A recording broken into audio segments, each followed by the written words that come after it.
Bienvenue, c'est Linaël et nous allons voir dans cet audio les 7 phases initiatiques par lesquelles passer pendant la séparation. Alors reprenons.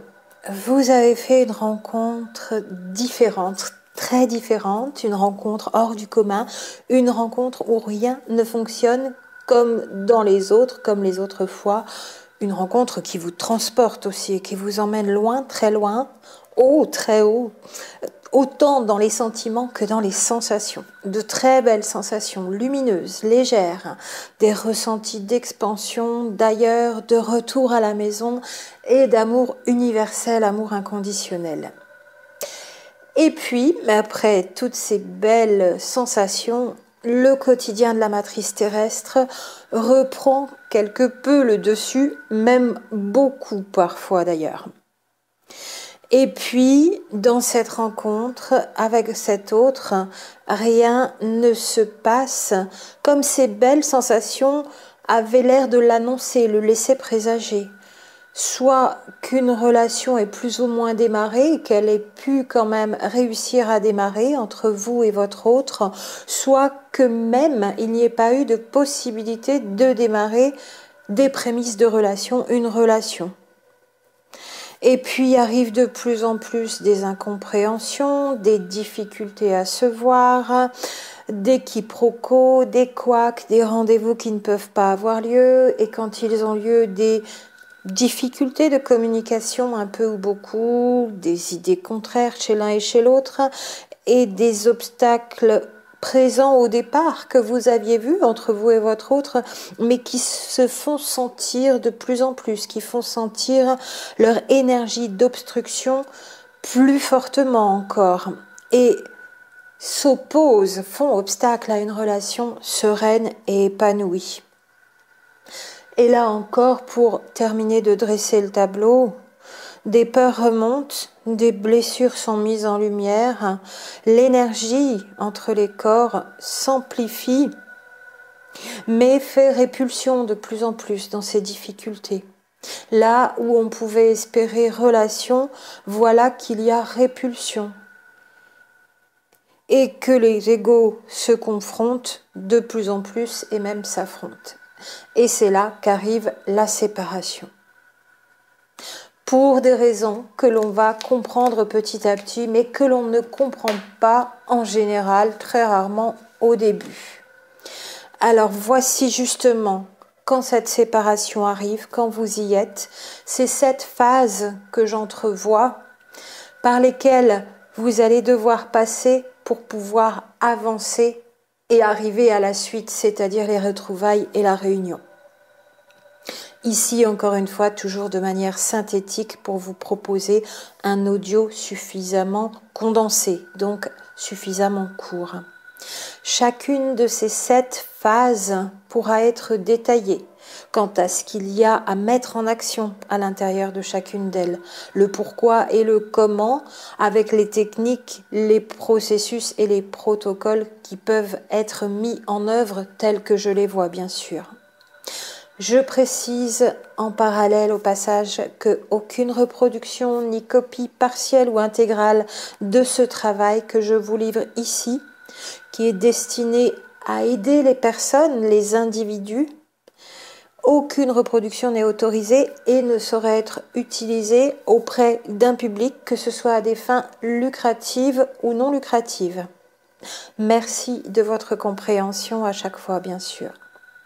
Vous pouvez aussi, pour ces 7 phases d'ailleurs, bien garder en mémoire qu'elles ne s'enchaînent pas de manière linéaire. Parfois oui, mais la plupart du temps non.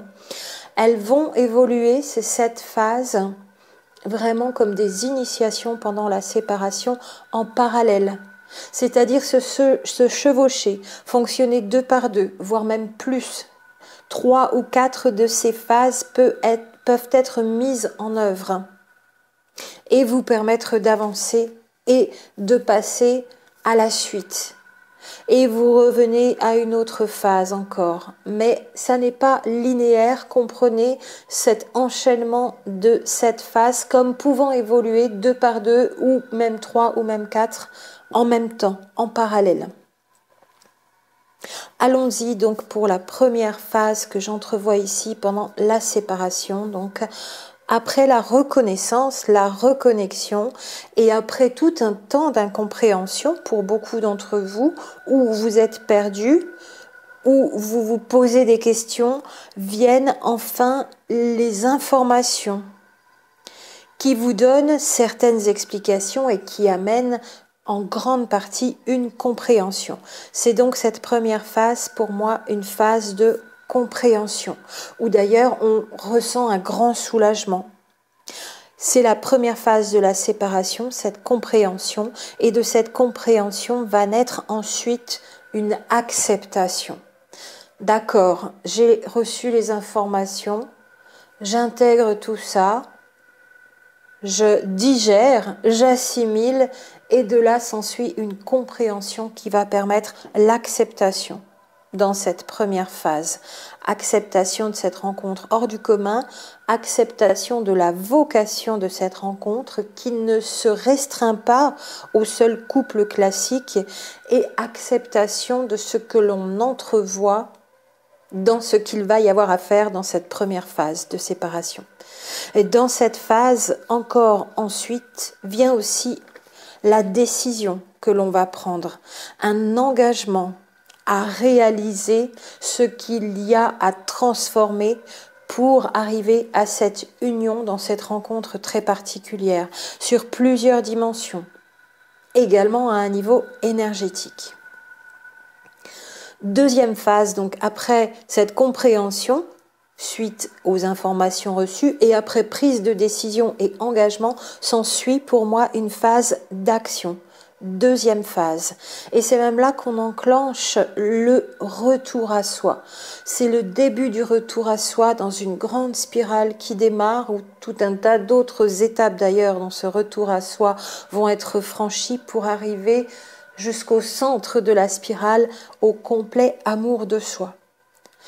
Prise de décision, engagement, phase d'action. Deuxième phase, celle où on va à la recherche et à la découverte de notre intérieur dans ce retour à soi, dans le seul but de connaître et de reconnaître aussi maintenant complètement toutes les parties de nous-mêmes, des plus connues que l'on va revoir, réviser et réactualiser, aux plus inconnues, celles que l'on n'avait jamais vues, passé, présent, avenir, avec toutes nos parts d'ombre inclus dans ce que l'on va pouvoir reconnaître ici.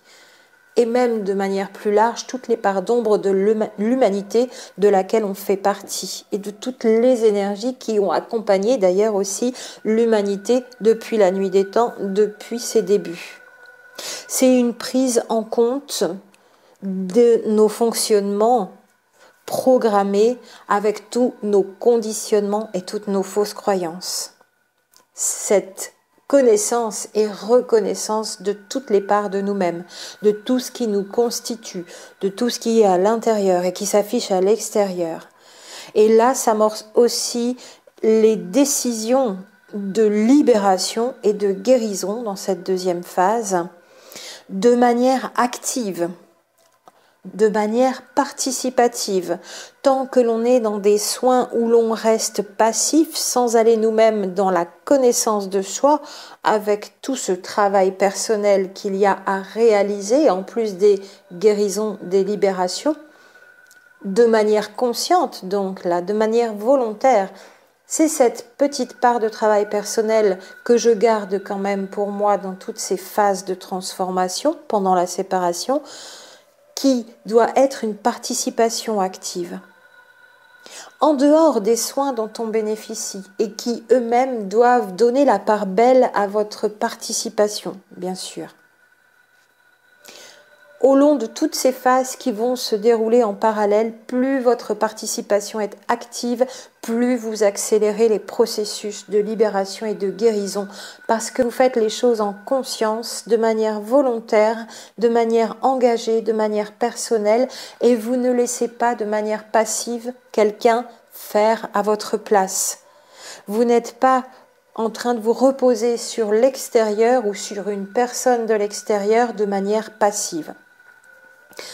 Troisième phase pendant cette séparation où les expériences, les propositions de transformation à un niveau initiatique vont de plus en plus se présenter à vous, l'enclenchement de ces transformations intenses, des transformations qui vont être intérieures et extérieures, une initiation, j'emploie vraiment ce mot, qui nous amène à faire peau neuve, à transformer le papillon en chenille, comme on en donne souvent l'image, et même à faire renaître le phénix de ses cendres, dans des transformations complètes, des rénovations complètes.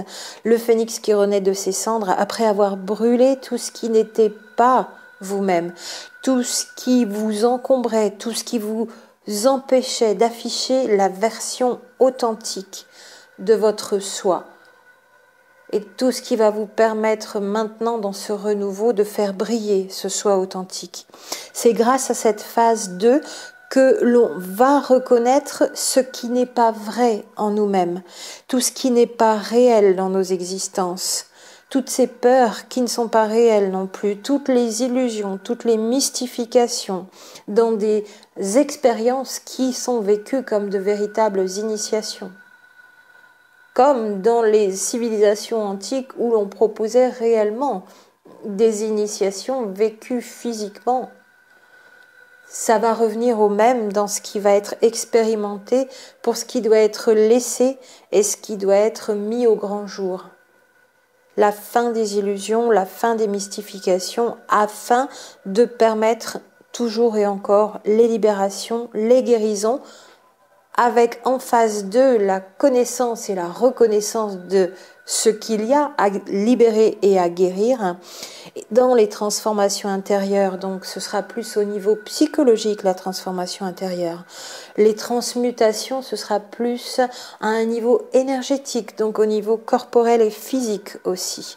Et tout en transcendant nos fausses croyances, là à un niveau spirituel bien sûr. Transformation, transmutation, transcendance, la fin des illusions et la levée du voile. Et à chacune de ces 7 phases, pendant la séparation, vont se développer tout au long de ces 7 phases un peu plus de confiance et encore plus de foi et jusqu'à parvenir à l'abandon total à la source.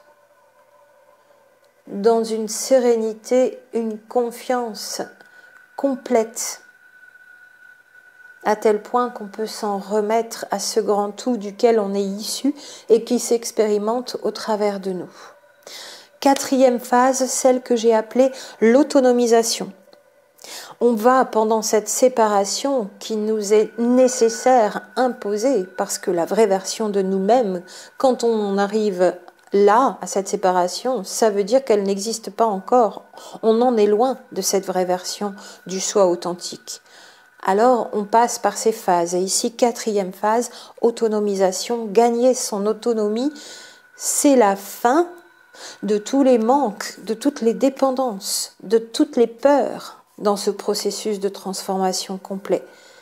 De toutes les peurs et donc de l'unique peur à laquelle nous ramène, de toutes les peurs qui nous ramènent à une seule peur, la peur de la mort. Et certains jumeaux, dans certains duos, ont déjà en partie avancé, avant même la rencontre, dans cette phase d'autonomisation, à s'être enfin débarrassés de certains manques et de certaines peurs, et à avoir guéri des blessures aussi, et ont même pu avancer, et ont même pu avoir leur nuit noire de l'âme. Pour repréciser encore, je le dis régulièrement, mais la nuit noire de l'âme n'est pas à confondre avec la dépression amoureuse, qui elle est un état d'être profondément difficile, qui se vit au long cours, qui demande à être pris en charge d'ailleurs, qui est très difficile à récupérer, qui demande du temps à guérir cette dépression amoureuse et qui n'est pas à confondre avec la nuit noire de l'âme. Dans la dépression amoureuse, on a l'impression de sombrer toujours un peu plus et d'aller vers le fond. Alors que la nuit noire de l'âme, elle, pour une comparaison, elle est rapide de l'ordre de quelques semaines en temps terrestre. Elle s'exprime très fortement, elle est violente avec des événements, au moins un, extrêmement difficiles à vivre, des événements déclencheurs qui peuvent s'accumuler 1, 2, 3 de manière successive, rapide eux aussi, qui s'enchaînent. C'est extrêmement éprouvant, c'est extrêmement déstructurant, c'est anéantissant. Et si je voulais reprendre une autre image ici, un petit peu en parallèle, ça n'est pas sombrer vers le fond, la nuit noire de l'âme, mais c'est tomber dans un puits sans fond, sans relâche, en ne jamais pouvant reprendre son souffle, de manière subite et rapide, jusqu'à une impression d'imploser intérieurement. Et dans cette implosion, on a l'impression que tout notre être, toute la structure de notre être vole littéralement en éclats, jusqu'à ne plus être ni rien ni personne. L'être a littéralement implosé, explosé en 1000 morceaux. Et c'est véritablement, dans le ressenti, dans le vécu, comme une mort symbolique. On ne sait plus qui on est. Et il faut tout reconstruire et tout reconstruire à neuf. Cette mort symbolique nous permet tout simplement de faire voler en éclats tout ce qui n'était pas nous-mêmes. C'est ça vraiment la nuit noire de l'âme. Et ça ne dure pas longtemps et c'est souvent tout le temps en consécutif un enchaînement d'événements très très très difficiles à vivre, des plus durs de ce que l'on a à vivre dans une vie. La perte de tout au niveau matériel, la perte de revenus, un accident, la perte d'un enfant, la perte d'un proche, une catastrophe climatique ou un événement tragique, une guerre, un attentat, quelque chose d'extrêmement difficile pour l'être humain qui le vit, donc dont il a beaucoup de mal à se relever, et pourtant il va trouver la ressource, mais il ou elle donc en passe par quelques semaines de grandes tombées dans ce puits sans fond jusqu'à une complète mort symbolique. Très très violent à un niveau psychique, comme une implosion, et tout l'être explose véritablement. Et pendant cette 4e phase, pour revenir à nos 7 phases de cette séparation, on passe par cette nuit noire de l'âme si on ne l'a pas vécue avant. Et la nuit noire de l'âme, c'est une seule fois dans une vie. Cette mort symbolique pour se reconnecter à son âme derrière d'ailleurs. C'est la mort de l'ego, de l'être non authentique pour retrouver l'être authentique, c'est-à-dire sa connexion à l'âme. Et là, on peut gagner en autonomie.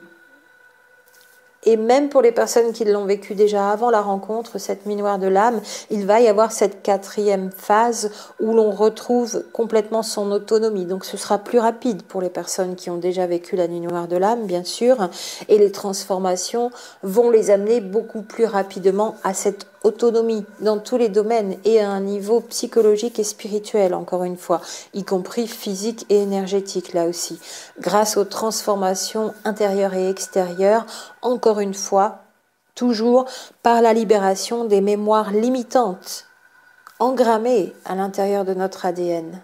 Notre bibliothèque personnelle qui porte toutes ces mémoires limitantes et aliénantes, mémoires dont on a besoin de se libérer, parce qu'elles nous bloquent, elles nous empêchent de nous expanser, elles nous empêchent de nous connecter à notre âme, elles nous empêchent d'être la version authentique de notre personne, de notre être incarné sur Terre.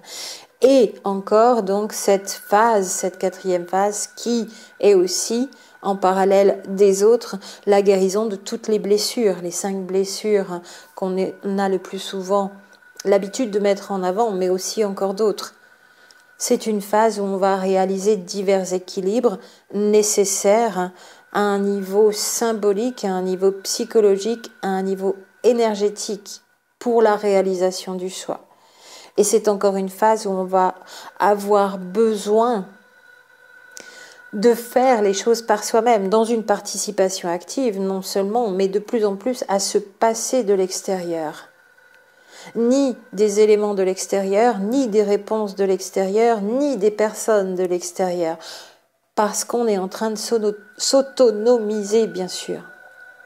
Et on apprend en introspection, dans le retour à soi, à aller chercher les réponses à l'intérieur, parce qu'elles sont toutes à l'intérieur. Et on se connecte à ces réponses au travers de notre âme, qui entend les réponses de la conscience supérieure, du grand tout, de la source. Même pas à notre autre d'ailleurs, dans la connexion à quelque chose d'extérieur, dans le sens, même pas à lui, elle, physiquement, dans le verbal, dans la communication verbale, mais on peut se connecter au travers de l'âme commune en tant que deux doubles d'âme, bien sûr, aux réponses, d'autant mieux d'ailleurs qu'il, elle, a pour nous, puisqu'il possède les mêmes informations que nous, pour notre âme commune en tant que double d'âme.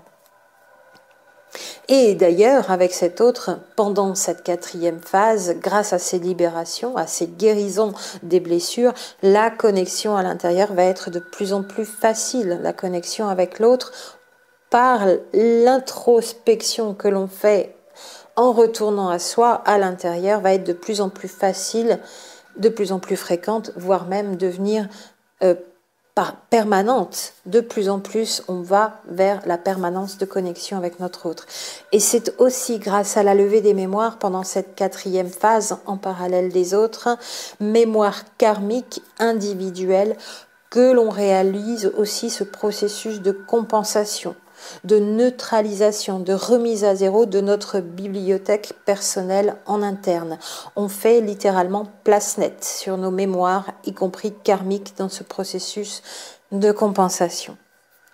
Cinquième phase, dans cette séparation et tout au long, donc celle que j'ai appelée la maîtrise de l'énergie, là aussi, elle va en parallèle avoir lieu en même temps que les autres, bien sûr. La maîtrise de l'énergie, ça va se travailler tout au long de la séparation, en parallèle de la guérison, en parallèle de la libération des mémoires, en parallèle de ne plus être ni dans le manque et de ne plus avoir de blessures, en parallèle encore de l'enclenchement des transformations, de la reconnaissance de ce qu'il y a à transformer, de la compréhension qui se fait aussi, elle, surtout au début, mais qui n'est pas fini. Il peut y avoir encore, bien sûr, des compréhensions tout au long de ce processus de transformation pendant la séparation.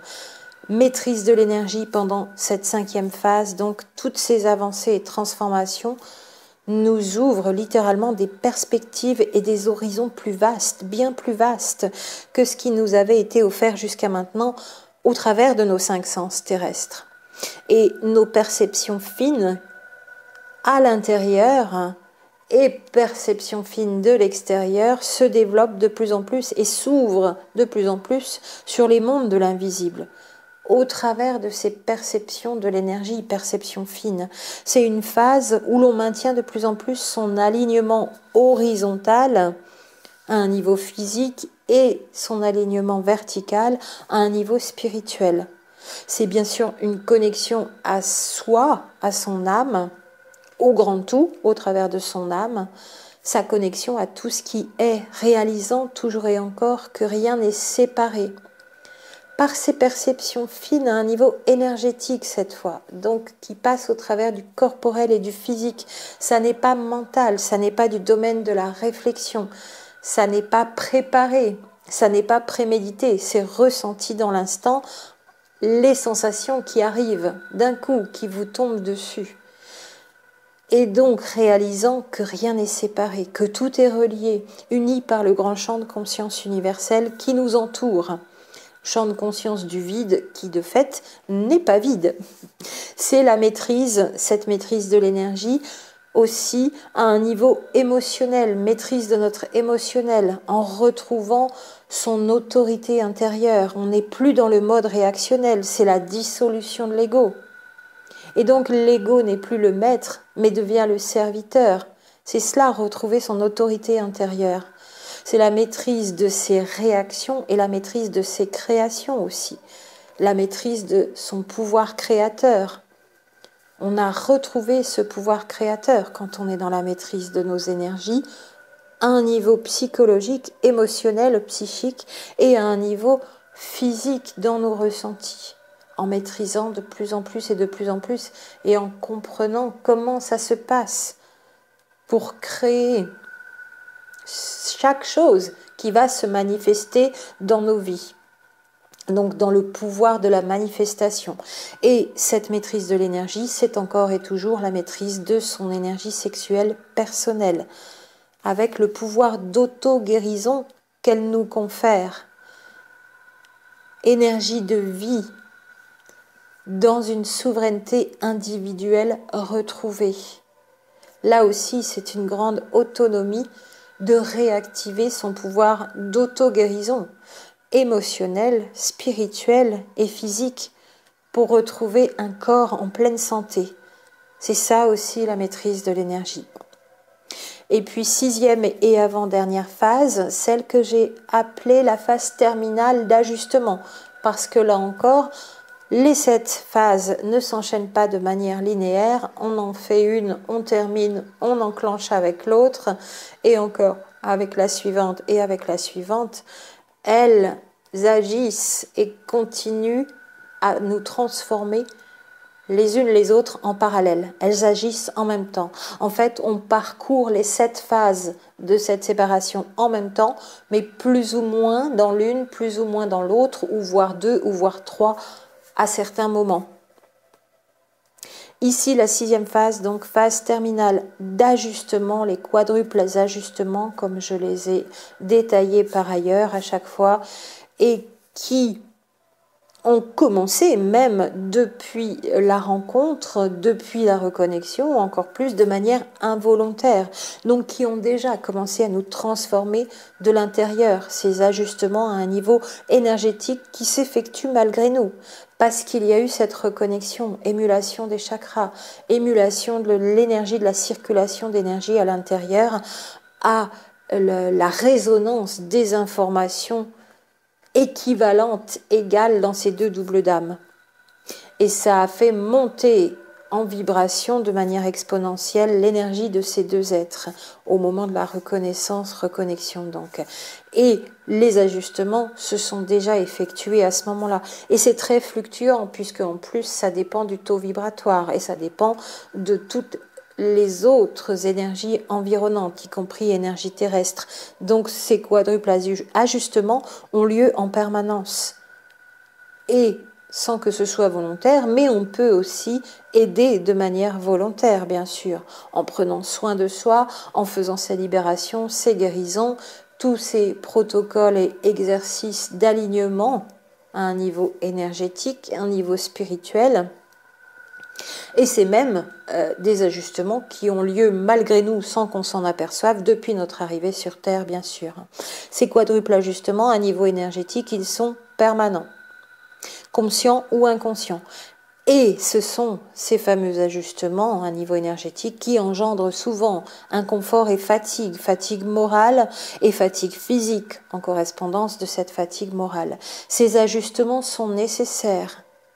Et ils ne s'arrêtent jamais, ils sont permanents. Mais ils sont plus ou moins intenses et éprouvants selon les besoins de la personne, selon ce par quoi elle est en train d'en passer comme transformation, comme libération, comme guérison, selon l'environnement dans lequel elle évolue et selon ce qui se passe au niveau de la vibration du pouls terrestre, bien sûr, la planète, le plan de matière sur lequel on vit. Et selon les besoins. Et une fois que ces ajustements sont suffisamment avancés, ont suffisamment eu lieu, alors ça s'apaise à tous les niveaux, dans tous les domaines de l'être aussi, et on arrive presque à l'équilibre. Jamais, parce que l'immobilité, ce serait la mort, mais c'est toujours cette recherche d'équilibre qui fait que ces ajustements sont permanents et toujours en mouvement. Mais on peut arriver à certains moments à un grand apaisement parce que les alignements sont stabilisés. Et les ajustements n'ont plus besoin d'être aussi intenses. Et puis, 7e et dernière phase, pour terminer, celle que j'ai appelée la phase de vérification. Où on peut dire là qu'on est en pré-retrouvailles et en retrouvailles, puisqu'on peut mettre encore aussi un avant-retrouvailles qu'on appelle pré-retrouvailles. C'est un moment où l'on ressent que les retrouvailles vont arriver, mais on n'est pas encore mis en présence de l'autre. Voilà pourquoi on dit pré-retrouvailles, si vraiment on veut être dans le détail. Et les retrouvailles, c'est le moment où on est mis en présence de l'autre, mais on n'est pas encore en réunion. C'est le fait de se retrouver après ce long temps de séparation. Une des phases du phénomène vécu flamme jumelle en duo sur Terre. Donc cette phase de vérification, pré-retrouvailles, avec tous les indices, les prémices, les indicateurs de retrouvailles, vont permettre de vérifier nos ajustements, notre alignement vertical, horizontal, la stabilisation, presque à l'équilibre, mais jamais complètement, parce qu'on reste toujours en mouvement, l'impermanence, le mouvement, l'enchaînement des énergies du yin et du yang restera toujours, on ne sera jamais complètement à l'équilibre immobile. Et puis va arriver donc dans cette phase de vérification, pendant les retrouvailles, la mise en présence physique des jumeaux, où il y aura encore des tests, des pièges, qui ne seront même plus à éviter parce qu'on les verra à l'avance. Et on pourra en sourire et on pourra juste laisser passer et attester soi-même que ça y est, on est ajusté. Parce que ça va être quasiment l'harmonie. C'est ça qu'on va pouvoir vérifier dans cette phase de vérification. Et on va ressentir cette harmonie d'ailleurs. Et la communication sera bien différente, même la communication verbale terrestre. Mais toujours, on en restera à ces merveilleux cadeaux de communication aussi non verbale. Et on continuera la télépathie, au moins autant qu'avant, même en présence, sans plus avoir besoin de parler avec les mots. Harmonisation qui résulte donc de toutes ces transformations, de tout ce parcours qu'on a depuis cette première phase pendant la séparation, où on a tout d'abord déjà accepté et compris ce qui était en train de se passer, compris que ça ne serait jamais comme une relation classique, que c'était bien différent, que le but ne se résolvait pas uniquement au couple classique dans sa petite cellule, son petit cocon, donc d'un duo qui ne serait là sur Terre que pour vivre son couple. On est là sur une dimension plus universelle chez les flammes jumelles. Même pour les duos qui sont là avec leur mission commune, qui ne serait que, entre guillemets, parce qu'elle est immense, énorme et merveilleuse, que d'incarner les énergies d'amour universel, d'amour inconditionnel, bien sûr. C'est la première mission commune à tous les duos, avec ce ressenti donc dans cette 7e phase de cette harmonie et d'une paix intérieure qui suit le calme et où l'on ressent aussi force et puissance, où on ne peut plus être déstabilisé et où l'autre n'est plus là pour nous déstabiliser et vice-versa. C'est une phase où l'on savoure finalement notre capacité à être dans le soi authentique, dans cette paix et cette sérénité, et non plus d'être dans le vouloir, dans le faire et dans l'avoir, encore par ailleurs à un niveau matériel, terrestre. Donc imperturbable, intouchable, bien aligné, pouvant se remettre dans l'alignement, même si quelque temps, quelques secondes sur certains événements, ça peut bouger bien sûr. Tout est toujours en mouvement dans l'impermanence de ce qui est. Et on peut relier le passé et le futur dans l'instant présent, vivre dans l'instant présent, pour créer le meilleur en adéquation avec ce pourquoi l'on est venu. Et en adéquation avec les lois cosmiques, en ces temps exceptionnels d'ouverture temporelle à la croisée des mondes dans l'exploration des univers parallèles.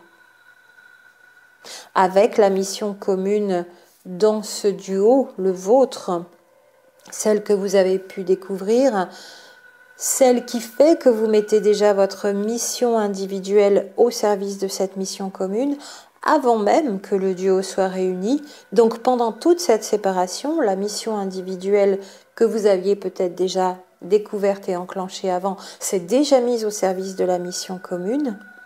Et maintenant, après ces 7 phases, pendant la séparation, et maintenant qu'il y a retrouvailles, il y a possibilité d'enclencher la mission commune ensemble, à la lumière de la 3e énergie, que l'on va pouvoir de plus en plus expérimenter ensemble, être autorisés à manifester tous les deux en duo, une fois l'énergie maîtrisé individuellement, chacun de son côté, on va pouvoir être autorisé à manifester cette troisième énergie. Parce qu'on aura maîtrisé nos énergies individuelles, l'énergie de manifestation et l'énergie sexuelle qui se rejoignent de toute façon pendant tout ce long processus initiatique de transformation qu'a constitué cette indispensable séparation. Voilà, c'était Linaël et je vous souhaite encore une fois les guérisons les plus transformatrices et les transformations les plus libératrices. Paix, amour, joie, lumière et abondance pour vous toutes et vous tous.